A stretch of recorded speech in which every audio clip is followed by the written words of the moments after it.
Welcome to the Writer Groupie Podcast.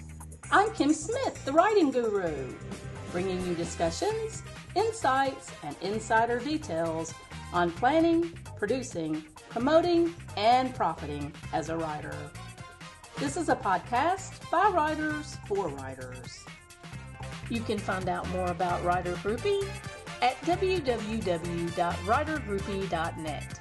And here's the next episode of Writer Groupie. This is Writer Groupie episode 70, and tonight my guest is James Patrick. James is the author of Blood Profits. And I went out on Amazon and I checked out the categories, and it's everything, you guys. If you like crime stories, you're going to like it. And if you like thriller suspense, you're going to like it. And if you like spies and politics and conspiracies, you're going to like it. And if you like political fiction, you are going to love Blood Profits by James Patrick. Hey, James, how are you? I am doing very well, Kim. Thank you for having me. Number 70. Do I get a jersey with this? You know what? We should do that. I should start giving my authors T-shirts or something that says, welcome to episode whatever. I like that. Star of episode idea. Number 70. I like that. Yeah, you got a nice round number. There you go. I'm nice and round, too. You and me both, and getting rounder every day. Listen, I am so excited to have you on the show. I've been reading Blood Profits. It's a fantastic book. It's one of those, I don't know how to describe it. I guess page turners works, but it sounds kind of trite. But it is. It's a page turner. I mean, it's like you get involved in what's going on with these characters and you're turning the pages. So I want to know more about this book, and I want to know what made you decide to write in these different genres, these political type of categories. Well, first of all, you told me I should hold my book up. Be sure to get it at Amazon, Barnes & Noble, or other great bookstores. On your shelf, Blood Profits, The Lithium Conspiracy, the first of three. And we absolutely, totally will have links to everything in the blog site that will accompany this show, you guys. It's going to be at writergroupie.net, as always, and iTunes and YouTube, and we really want you to go out and fan, follow, and subscribe, because this is going to be an author you're going to want to follow. Well, thank you very much. They can also go out to our websites, bloodprofits.com. So your question was, how to get the background? Well, I started off in politics at age 14 in 1964, the year Barry Goldwater ran. I had no idea what I was doing. But by the time I was 18, I was managing political campaigns professionally. And in 1972, I was vice chair of one of the presidential campaigns for one state. And I am a political scientist and a sociologist. And I have done lots of research, and I was involved with some of the original polling that was done on old punch cards. So I guess you would say I'm a political pundit. Yes, indeed. So that's how I got into it. But when I wrote the book, I didn't write a book. I took a page out of one of my heroes, K.T. Frog. Do you know who that is? No, I do not. Kermit the Frog. Oh, yes, Kermit I do. says, life's like a movie. Write your own ending. Keep believing, keep pretending. Hey, I like So that. I wrote a movie. I didn't write a book. I actually wrote the script to a movie. I was going to tell you that it really should be a continuing series on mainstream TV, because it just reads that way. It definitely does. Well, the book is, this first book, Lithium Conspiracy, is written as season 1. Okay. Book 2 is season 2. Book 3 is season 3. And if I get that far along, I'll figure out a number 4. But hopefully I'll have something totally different. But what this book is supposed to do is to not preach partisan politics. It has nothing to do with politics. It has to do with corruption in government. And it really centers on courage of 3 young people, one of which is a young woman out of Bozeman, Montana. There's a young gentleman who happens to be the son of the Joint Chiefs of Staff, Admiral Pendergrass, who is the quarterback for the University of Texas, whom they're playing in the national championship, UCLA. And his wide receiver is a Hispanic gentleman who is the son of the former governor of Montana that was scorned. And there is a whole lot of mob involved in this. There's 3 corrupt U.S. senators. Somebody said only 3. I said there wasn't enough pages to put all 100 of them in here. So we only picked 3. We have one from Indiana, who's a Senate Majority Leader. We have one from Montana. How do you like that one? And we have the former Majority Leader who is a former senator from Texas. And all the landmarks in this book are real. And the reason I did that, if you're going to make a movie, you don't want to have to go out there and create sets. So the book starts off. The characters of those senators is so wonderfully done. Their dialogue is so on point that I literally was reading on my lunch hour at my job, and I could hear them speaking. You did such a fabulous job with their dialogue. I was just like, this is really well written. I enjoyed it.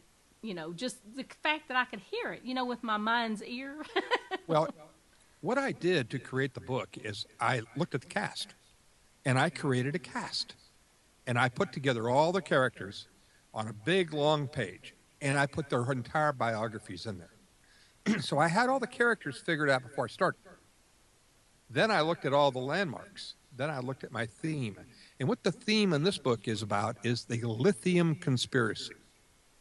And it's about lithium being mined out of Afghanistan, which just happens to have the second largest deposits of lithium on the entire planet, followed by China. But the first largest is Bolivia. And this is fiction, right? My attorney has told me I must repeat over and over, this has no semblance to anybody alive or dead or who will be born at some point. In other words, it's totally fiction. Okay. But that's how I put the book together. Then I started building the characters into the theatrics. And I looked at each scene by scene, and started looking at the interaction and how I was going to weave it later in the book. Because I don't give away what really happens until the very end. And at the very end, you're still going to ask, how did that happen? Oh, my. And in book 2, you'll find out. Oh, well, I'm totally in for the long haul. I'm telling you, this is a wonderful book. I'm enjoying it thoroughly. And I kind of was skeptical because I thought, political intrigue, suspense thriller, I don't know. That just doesn't sound like me, because I'm writing like caper mysteries, which are totally funny and off the wall zany. But I'm amazed. I'm just amazed it's that wonderfully written that I was completely drawn in from page 1, and I'm still going. So it's because we actually paint scenes in your mind. Yes, we indeed. show you the scenes. We get you behind them. We'll let you talk to the people and hear their troubles and how they're working. And they have all types. We have mafia in this thing. We got good guys. We've got bad guys. We have every ethnic group covered. I have every gender covered. There isn't anybody I've left out. Everybody gets equal opportunity to be scorned and praised. So it's all out there. And a number of these locations are places I've lived or I've been to. I have some of my family and relatives in this thing de facto. I don't tell them which one it is. But it's all put together, and the heroes are the people you would least expect to be the heroes. And they don't have the internal fortitude at the beginning of the book to do squat. But at the end of the book, they are thrust into a situation that now they're part of it, and they have no way out. Yeah, you got me totally hooked. I'm telling you, I'm reading totally as fast as I can. I'm reading quite a number of books right now. I'm doing some reading for a contest, and so it was truly a nice break to change genres from what I've been reading for a contest to what you've written.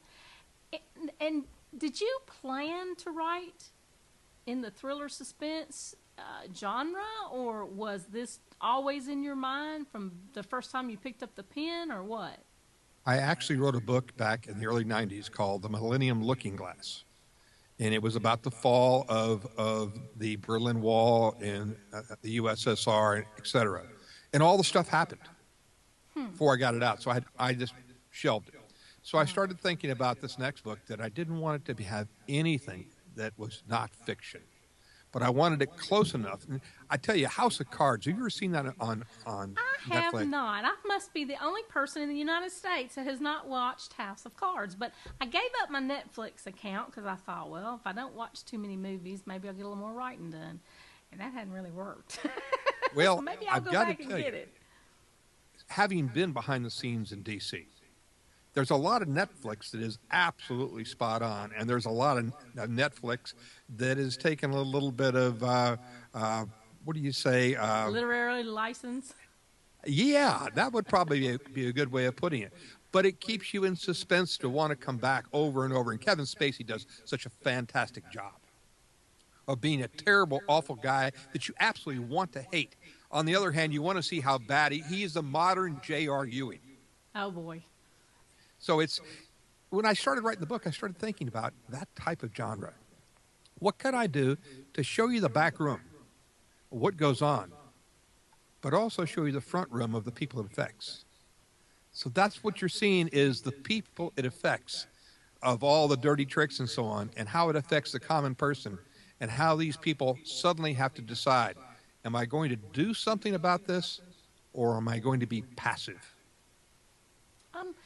I was just sitting here thinking as you were speaking, trying to decide, is this a character-driven novel or is this a plot-driven novel? And I'm telling you, it is a toss-up. I can't decide because the characters really do drive the plot, but the plot really drives the book. It is a character-driven set of novels.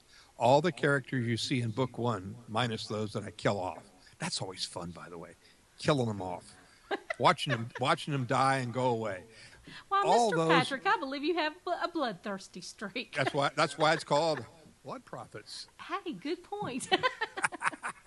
But what it does is the characters carry into book two, and we reference back to book one. So if you buy book two, then you're going to have to go out and buy book one too. That's cool that you're making it move into the next book, which I'm sure will lead into the third and so forth. You think? Yeah. Season 2, season 3. I do. I'm 66 years old, Kim. I'm an old man. I need to have the royalties starting to come in, and it's not going to be in book sales. It's going to be on movies. Well, you know what? I think you got a winner. I think you could certainly do it. Have you talked to anybody about it? I have indeed. In fact, I have actually picked out who I think should play each part. That's fun. I will pitch that. Too. Well, I will pitch that after book two is out. And again, I'm holding book two off to let us get through this debacle of an election. Yeah. People are numb to politics right now, and they'll think this is more of the same, and I'm going to wait till everything clears and the dust is out of here, and people say, we survived. Well, you know what? I think good literature, no matter what, I've heard people say things like, people don't buy books during an election year, and because there's so much going on in the news and in the media that they don't have time to sit down with a book. And I've just heard all kinds of things like that, and I just don't buy it. I just don't think that's true.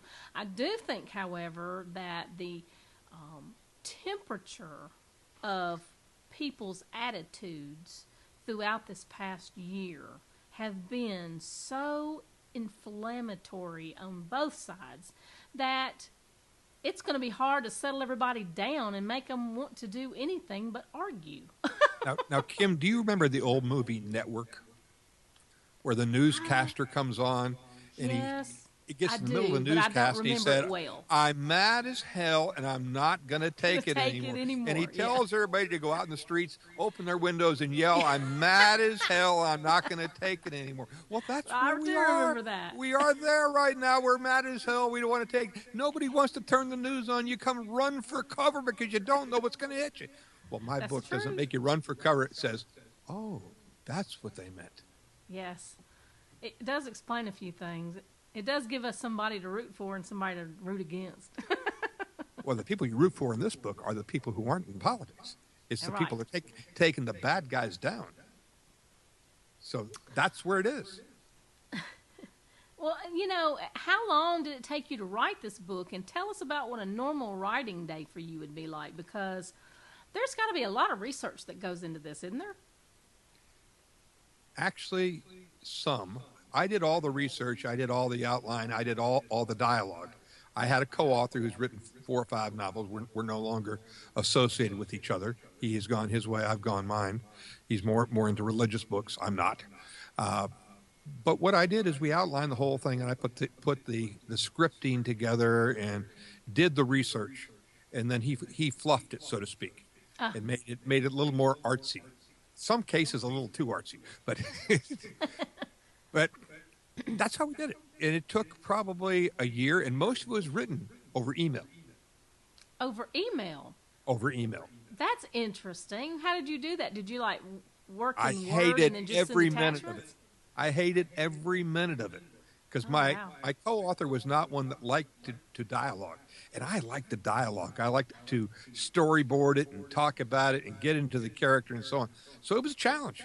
It was a real challenge, but we got through it, and the content is reasonably what we were setting out to be. But the characters, it was all about developing those characters and watching those characters in different sets and scenes and putting them through that and interweaving their comings and goings with other people and filling in as you go into chapter something that happened earlier. All of a sudden, you've got the answer to it.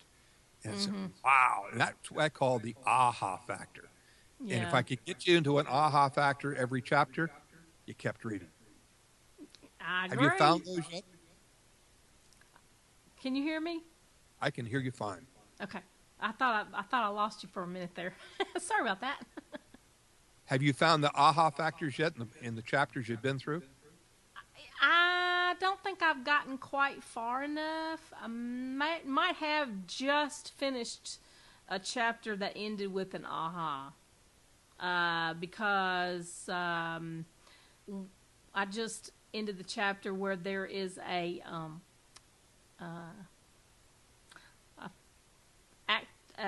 character accidentally stumbles into a situation. Oh, that chapter. That chapter. The one with the mafia princess? Yes. And she is casting his spell. Yes. Well, I will tell you that situation will come back several times. Okay. Well, to me, that was a kind of an aha moment because now I'm like, oh my goodness, now what have I got to face? Now, her daddy was a first-class Archie Bunker. Yeah, kind of. As you recall, her boyfriend was a Hispanic gentleman who was very good in the football arena. Right. And her daddy said, "You're not." He just happened to be the mafia boss. Yeah.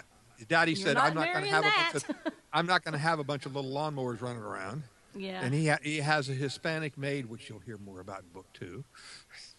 So this thing kind of goes on. It's going to take some twists and turns, but I would recommend when you read the book, read it twice, because what you hear and see in book 1, you will get the answers in book 2. Well, I'm definitely on board for it. I'm looking forward to it. Like I said, I'm tooling right through it, and it was really interesting to me the way I don't know how to describe it. You write in a manner that I wish that I could write. I don't know whether it's the genre I'm writing in or whether it's just my style of writing. But description and setting are difficult for me. I have to really, really work hard to do the description and the setting. And you've got it so on point. I mean, it's like you can see it, hear it, taste it, smell it. You're right there. And Well, I'll tell you why. The book starts in Austin, Texas. I live in Denton, Texas. I've seen all that stuff. I go down to Austin all the time to see my grandkids. Then it goes to Bozeman, Montana. When I was a kid growing up, we moved from Spokane, Washington to Philadelphia. And every year my mother insisted my dad had to drive us across country. And every year we would stop in Bozeman, Montana at a place called the 4Bs, which was a pancake place. Then it goes into D.C. We spent our honeymoon in D.C. There's a scene in D.C. about a hotel across the street from the Iwo Jima Monument. That was the hotel we spent our honeymoon in. We were the only ones that stayed there for more than an hour. So all the scenes that I've picked throughout the book are scenes I have been in. I went to college in Kentucky, met my bride in Kentucky. All the stuff about Lexington and Louisville and all the mobsters and so on, all of that fits in. I knew some of these people. I saw them in politics. They were real. Wow.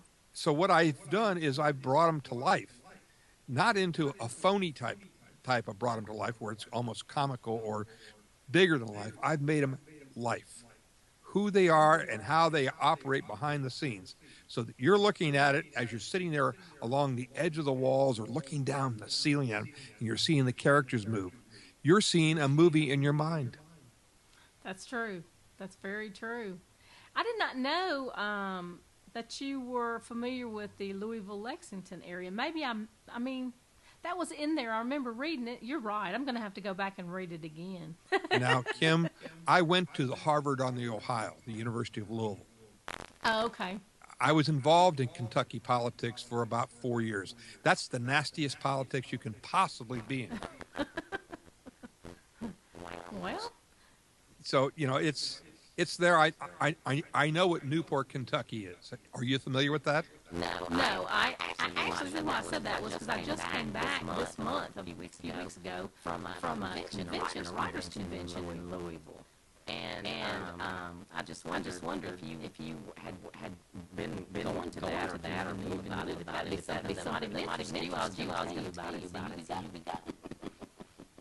Well, I don't go to many writers' conventions. I've gone to a number of book signings all the way from New York to the West Coast, all the way through the South here. But I go to the book signings not necessarily for selling books. I go there to meet the people because it gives me more of a feeling of Americana. Yeah, it's totally a networking type of thing. I don't think we really go to book signings to sell books. I think we go to talk about our books and to meet people who are readers and interested in reading what we've written. Well, and I don't have any problem with that. I think it's wonderful. I took a page out of Tom Clancy. Tom Clancy's first book went absolutely nowhere. But when his second book came out, it took off, and everybody had to go back and read book one. Of course. So I've already started on rewriting book one, bringing it up to date. It's, roughly 24 months old, but there's a lot. Things change a lot, don't they? I didn't have a Mr. Putin then with all the espionage. Think of what I could do now. Good point. This show will air November the 8th on Election Day. So, just to let you know that, you're going to be right in your target era. So turn off the sound on your TV, look at the polls coming in, and listen to us. There you go. We're going to entertain you for the next 7 or 8 minutes. we can be your respite to all the garbage you're going to hear. Right. In projections, you can turn on us, Kim, and you can look at us and say, these people are certifiably crazy, but they're better than the ones on the TV. And we're so happy. We are happy. If we're not happy enough, we'll drink some Kentucky bourbon. We'll be happy. There you go. Absolutely. Cheers to you, too. There you go. So what else can I tell you about writing books? Well, I think that in today's market, are you independently published, or do you have a publisher? I have a publisher. Okay. I have a publisher out of London. Okay. Not a big publisher, but trying to sell your first book that's fiction is almost impossible to find somebody to publish it. It's very difficult. It always has been, but I think it continues to be, and maybe even worse now than it's ever been, because I think that the defining lines between good literature and fair literature is getting blurrier every day, and it's just difficult to try and sell to a publisher who their bottom line severely depends upon you writing good literature. I would like to find a publisher that is associated with a movie producing company. So they'll buy an agent. You don't have to have a publisher to do a movie deal, but you do have to have an agent. You do have to have an agent. I was with Paramount Pictures for a few years. Oh, well, so I know my way is there anything around. You haven't done? I haven't climbed the Empire State Building. I'm afraid of heights. Well, I actually have been to the very top, to the crown, back in the day, of the Statue of Liberty. It's pretty big up there. My youngest son and my wife were at the top of the World Trade Center less than 14 hours prior to the crash. Well, I'm telling you, you feel like you can see the world from up there. There is no question. You can. And that's what I'm trying to give you with this book, is to look down on the world and say, wow. It's really not that big of a place, is it? No, it's not. It's a small world, and we are trying to enlarge the horizons with the literature that we write. Am I the craziest author you've interviewed thus far? no, you're the most fun author I've interviewed. I'll thus take that. far. I'll take that. That's fine. My book is fun. There's fun. There's some funny parts in it. It's a very, very delightful book, and I'm very tickled that I got an opportunity to read it. And I will be doing a review for you, by the way. Well, thank you. Also, before we get completely out of range here, I want you to tell me about your podcast, because my listeners, apparently, they like podcasts or they wouldn't be listening right now, and that kind of thing. And you have a show of your own, so tell us about it. We have just completed our 49th taping yesterday. Yay! It is out on the internet now. It's out on all the podcast places. But we also have a flagship radio station, WECS in Connecticut. That's Eastern Connecticut University, or State University. And we're expanding to other radio stations across the country. We would like to have our own network to put it on.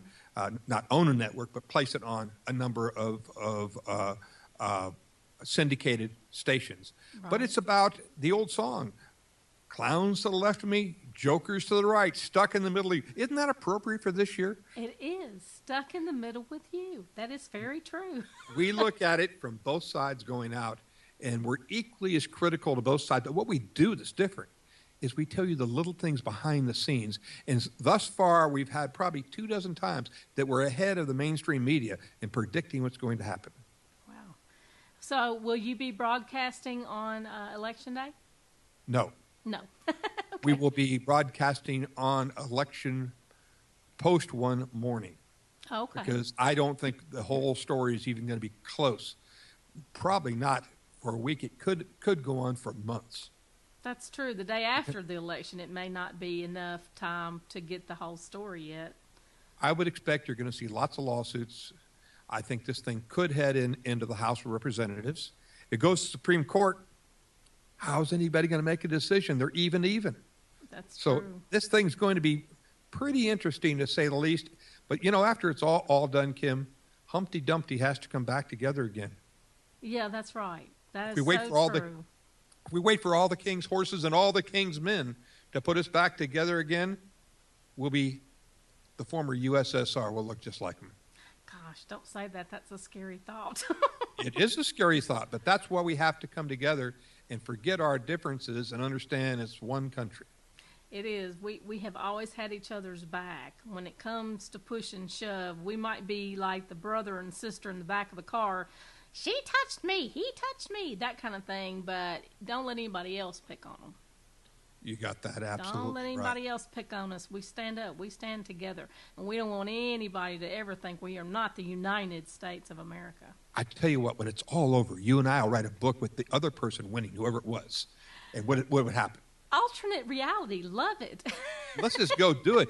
Like what would happen if Hillary won or Donald won, and we'll write about the other one? That's a good idea. I'd like to do that. We have the characters, that's for sure. But yeah, we really don't have to invent much. No, it's got a lot of drama right there. It totally does. A lot of comic relief at times. But it's going to be interesting. It'll be over shortly, folks. Yeah, y'all don't go anywhere. It's going to be a long day on the 8th, but it'll be fun. So, and this show will be broadcast on the 8th, and so you listen to the podcast, and just like James said, turn your volume down, listen to us, and watch the poll numbers rise. Or go down, depending what side you're on. Yeah, true. Half is going to go down, half's going to go up. I just want to... we're getting down to the last few minutes of the show, unfortunately, because I've had a blast chatting with you, and I want to do this again. I want you to come back with your next book. I will. But I want you to give an aspiring author a bit of advice. Tell them something you wish you had known when you were getting started. Don't try and be somebody else. Good. Write it right from your heart by the seat of your pants. Don't try and emulate anybody. Be your own. When I first went into radio, I had a guy who had been in radio for 30 years, and I was quoting all these people on my airtime. He said, "Why are you quoting those people? Make your own stuff up. Life like a movie. Write your own ending. Good Keep point. believing. Keep pretending. Put it together. It's your book. It's an extension of you. Have fun with it. Know your characters. Love your characters. Hate your characters. Feel your characters. You got to feel them. They got to have multi-dimensions. Their eyes have to be looking at you and glittering. Or frowning. What inspires you? Living. Every day is another challenge. I figure if I keep going through this stuff enough times, I'll come out of the cocoon and I'll be a butterfly, not a moth. Well, I think you already are. I am totally charmed. Well, thank you very much. James, it's been so much fun having you on the podcast tonight. Welcome to episode 70. And do I get that jersey? I look forward to chatting with you again really soon, maybe with book 2 when you get it out. If you want to come back, we'll do this again. Book 2, following Blood Prophets, the Lithium Conspiracy, Blood Prophets, the Age Bomb. Yeah, y'all go to Amazon and your other booksellers and find this book. It's really delightful. You'll enjoy it very, very much. James, thanks again for coming on the show tonight. Thank you, Kim. Thank you for listening to this episode of Writer Groupie. For booking information, show notes, and more, visit writergroupie.net.